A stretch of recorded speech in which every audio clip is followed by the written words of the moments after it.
सतगुरु की क्या महिमा करे, वह नीच से नीच और पापी से पापी जीवों को भी गले से लगा लेते हैं।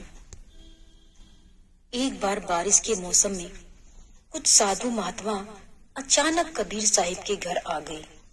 बारिश के कारण कबीर साहिब बाजार में कपड़ा नहीं बेच सके और घर में मेहमानों के लिए खाना भी काफी नहीं था।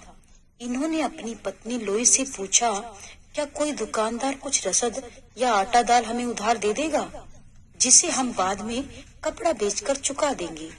पर एक गरीब जुलाहे को भला कौन उधार देता, जिसकी कोई निश्चित आय भी नहीं थी। लोई कुछ बनियों की दुकानों पर गई, पर सभी ने नगद पैसे मांगे।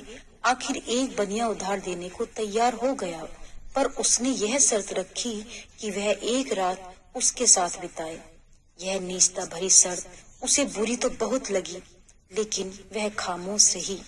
जितनी रसद उसे चाहिए थी बनिए ने दे दी। जल्दी से घर आकर लोई ने खाना बनाया और जो बातचीत बनिए से हुई थी कबीर साहिब को बता दी।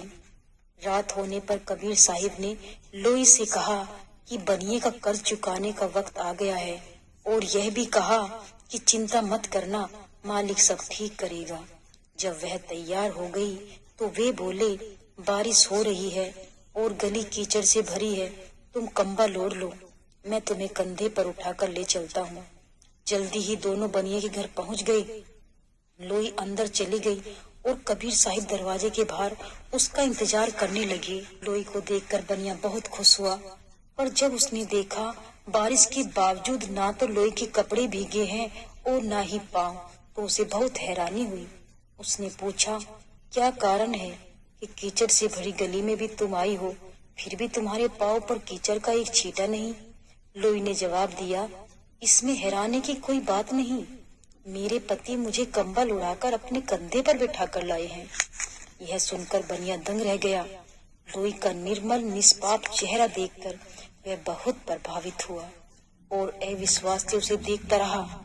जब लोई ने कहा कि उसके पति कबीर साहिब वापस ले जाने के लिए बाहर इंतजार कर रहे हैं, तो बनिया अपनी नीचता और कबीर साहिब की महानता को देख शर्म से पानी पानी हो गया।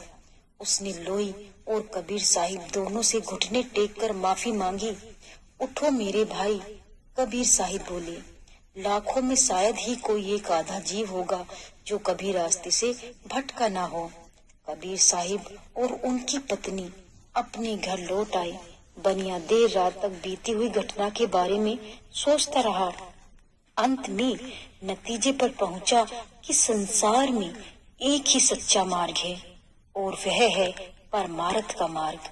सुबह कबीर साहिब को ढूंढता हुआ वह उनके घर पहुंचा और समय बीतने पर उनके प्रेमी शिष्यों से गिना जाने लगा।